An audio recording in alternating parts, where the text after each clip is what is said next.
Hello साथीहरू, यो चाहिँ 2 वर्ष अगाडि रोपेर गएको थिएँ। अहिले यत्रो भइसक्यो।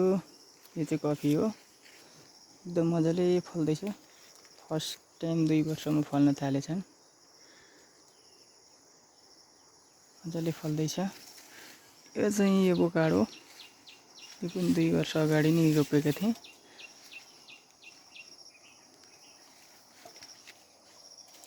कफी हुर्किँदैछ, सानो सानो फेरि अरू पनि।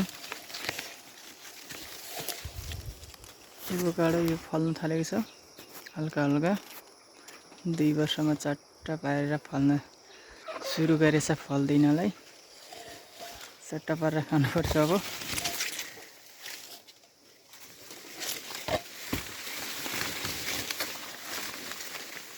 एभोकाडोको जङ्गलभित्र पसेँ। यो पनि हुर्किँदैछन्, यो चाहिँ फलेको छैनन्, सानो सानो छ यिनीहरू। अनारको रुख, चट्टा अनार फलेको छ।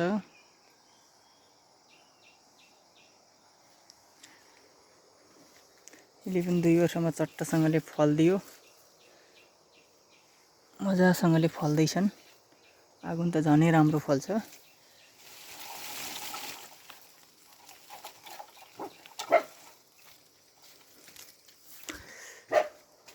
अनारको दानो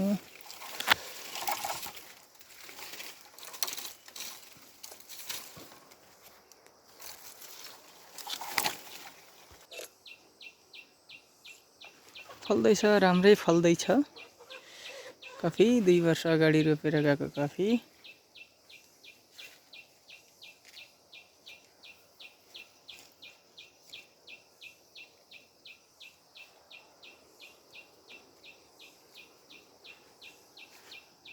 सानो हुर्किँदैछन् फेरिको लागि।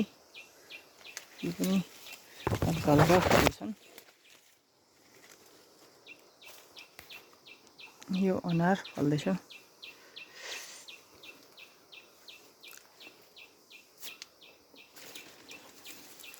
यता नर्सरी मसिनो बढिरहेका छन्।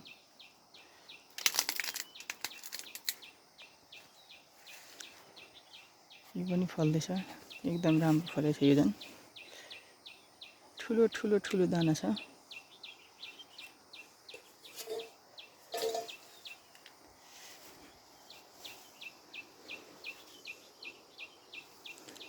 यता बढ्दैछ। एभोकाडो यो फल्दैछ, 2 वर्ष भयो।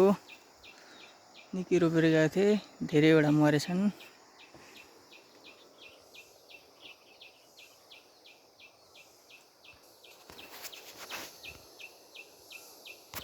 एकदम सानो रोपेको थिएँ, 2-3 पातको। हिउँदको बेला मुस्किलले जोगाएर यत्रो भएछ।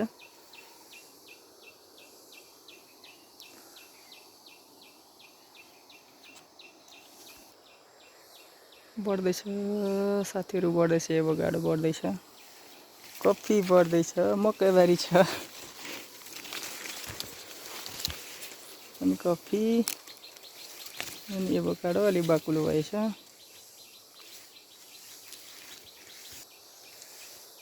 यो पनि कफी राम्रै बढ्दैछ। यो पनि कफी, यो हल्का फल्न थाल्छ, आगो राम्रै फल्ने आशा छ। यहाँ पनि फल्ने थियो, यसपालिदेखि बाख्राले झ्याप हान्दिएर बढ्दै बढेन है।